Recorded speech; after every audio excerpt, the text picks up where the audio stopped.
Hey, welcome back. My name is Flo. In today's video, I will guide you through and practice with you a series I put together to open up your entire lower body. So we will work on the outer hips, the groin area, inner thighs, as well as your hamstrings and your lower back. And my hope is that this will help you improve your guard game in your Jiu-Jitsu training. So I used to be really heavy guard player, especially as a blue belt. De la Riva, reverse de la Riva, and half guards were kind of my thing. That's all I did and what I focused on a lot. This has changed now a lot because I always work on like different areas that I want to improve. But I would say that moving better in your body and moving better on the mat is, in my opinion, the #1 thing that will help your Jiu-Jitsu and especially your guard game a lot. I think that even if you don't learn more sweeps or submissions, by moving better in the body, getting stronger, getting more mobility in the body, being more flexible, through this practice you also get to learn your own balance and the distribution of weight. So this is what I mean with moving better. And so I think this will help your Jiu-Jitsu a lot, and I hope that with this class today you kind of open up your lower body a little bit and it will help improve your guard. Feel free to do this video in the morning, in the evening, maybe after your Jiu-Jitsu training, maybe on days where you take a day off or where you can't train but you still want to do something. You can do this, I would say, every day or several times a week. I encourage you to listen to your own body. Of course, if you're sore and if something doesn't feel good or something's painful, then back off a little bit or skip it completely. But I will talk more about this as we go through this practice. All you need is really a yoga mat. If you don't have one, just use carpet. If you have carpet at home, that's perfectly fine. I like to keep it very simple, and let's begin. Let's begin in a downward facing dog. So you place the hands down, lift the hips up and back.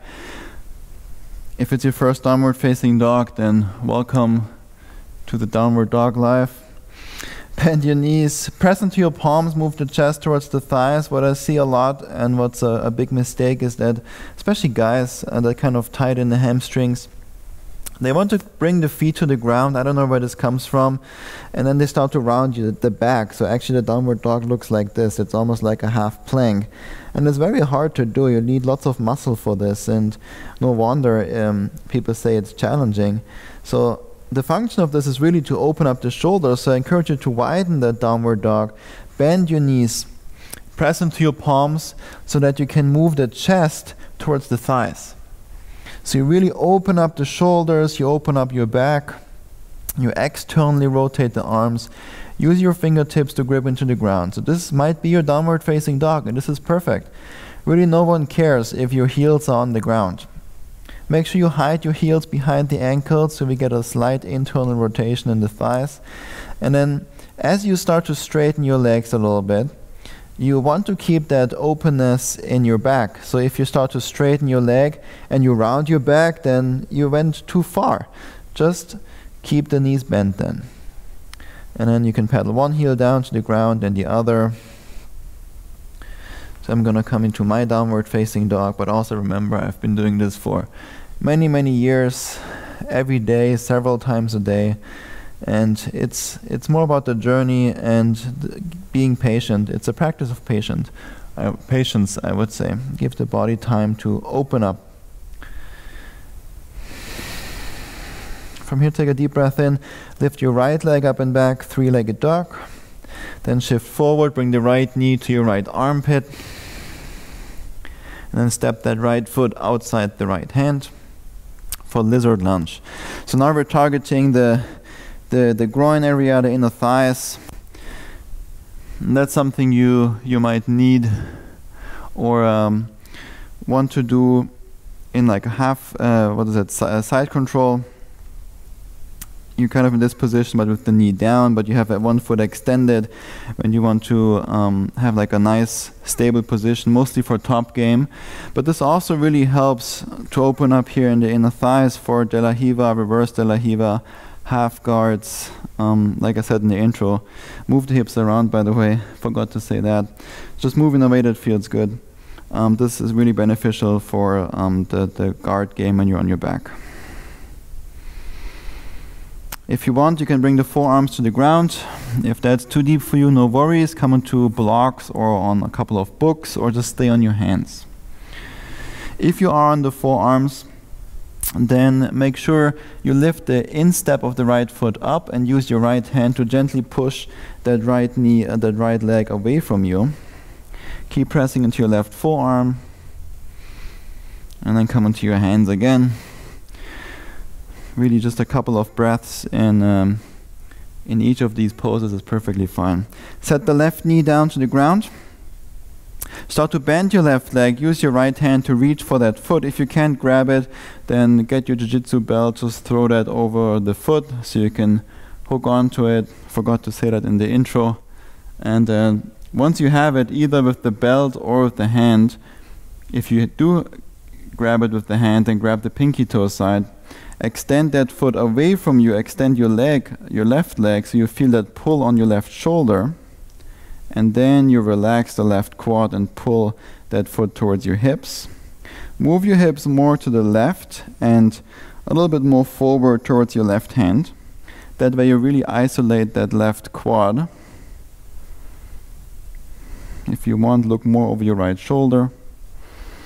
Breathe.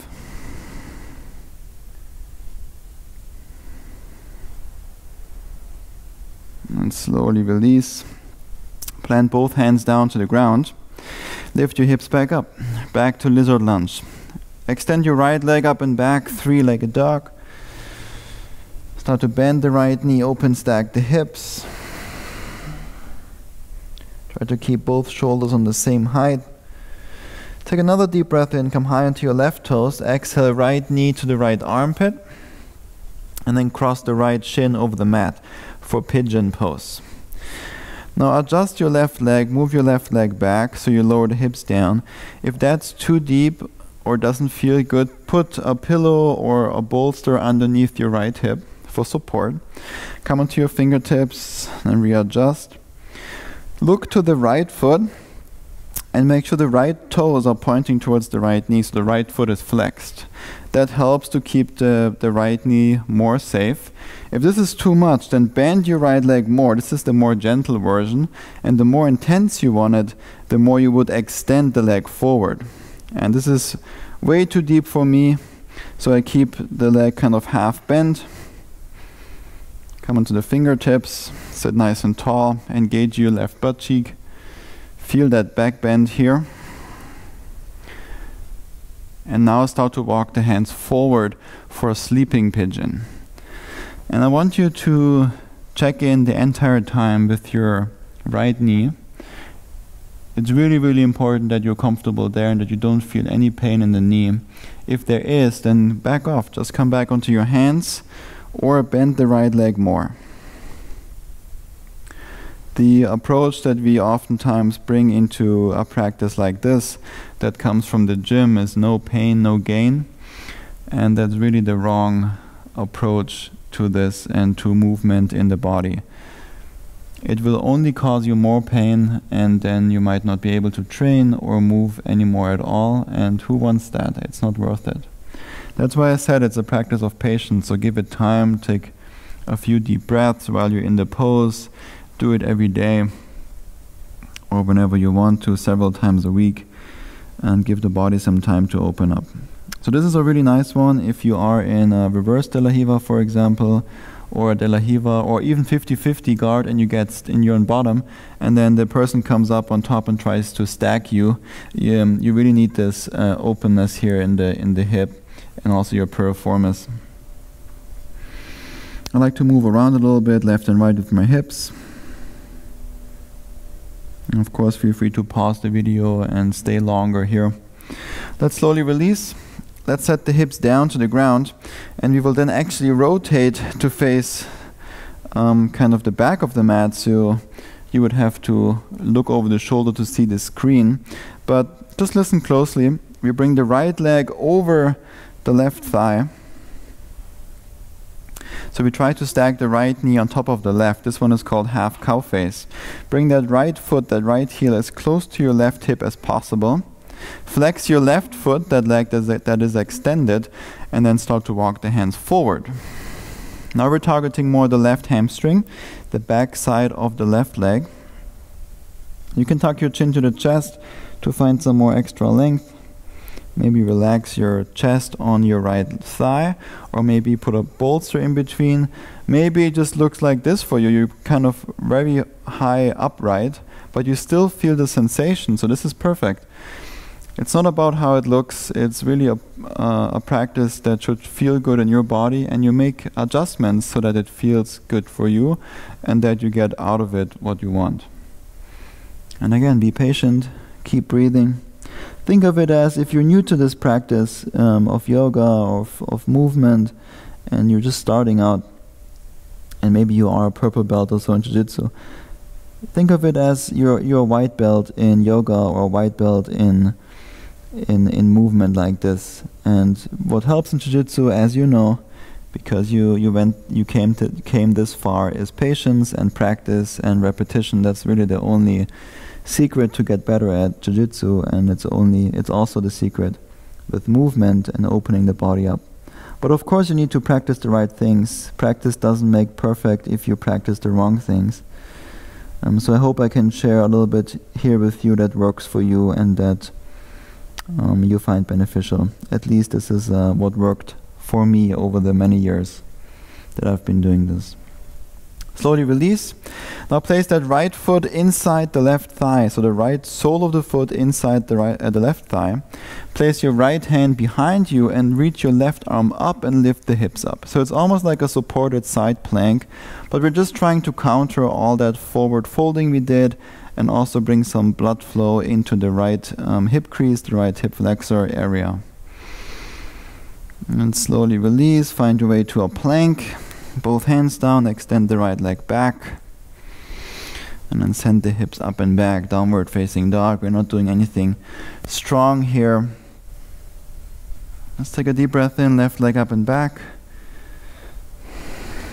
Shift forward, left knee to the left armpit.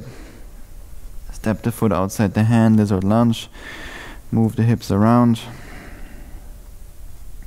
And make sure you check out all my other Yoga for Jiu-Jitsu videos as well. I have a very nice long stretching routine. I have some videos for hip mobility that help you with escapes and moving better between different positions on top. Maybe come onto your forearms if you want. Use your left hand to press the left leg away from you.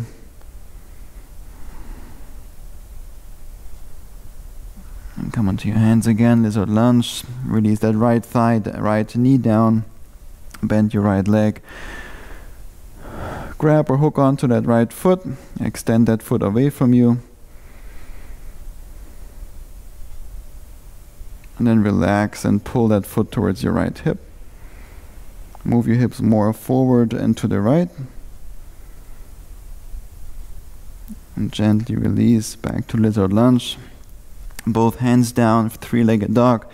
Left leg up and back. Come high onto your right toes. Left knee to the left armpit. Cross the shin over the mat. Move the right leg back. Lower the hips down. Be mindful here with your left knee. Come onto your fingertips. Sit nice and tall. Make sure the left foot is flexed. The left toes are pointing towards the left. And if you want support, use a block or bolsters or a pillow or books underneath your left hip. Feel free to stay here or fold forward and down to target the left piriformis, the outer hip. Maybe you feel this also in your lower back. And if, again, no need to come onto the forearms. That's just something that feels good for me. Maybe for you it feels good to just stay here. Perfectly fine. Make sure the left knee is safe. Couple breaths here.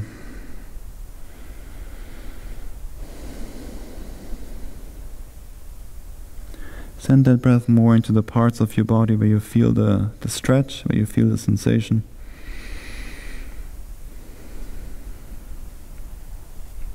And release. Come onto your fingertips again. Push yourself back up. Sit onto the left hip. Readjust on the mat. Maybe readjust your computer or your laptop.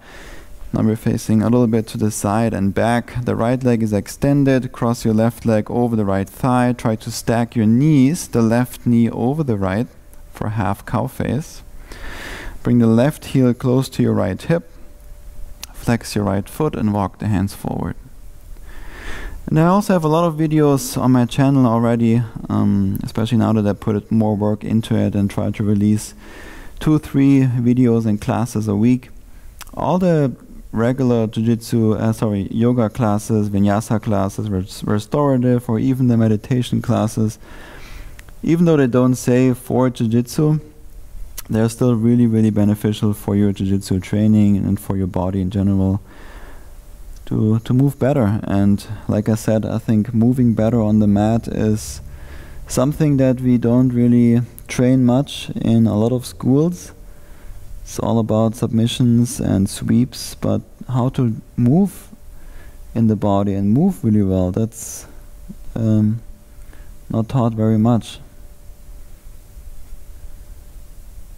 You will not maybe learn how to submit someone or to sweep someone, but you move so well at some point that people can't submit you or can't sweep you because you're feeling for balance and for the body and for what's going on. It's just so great.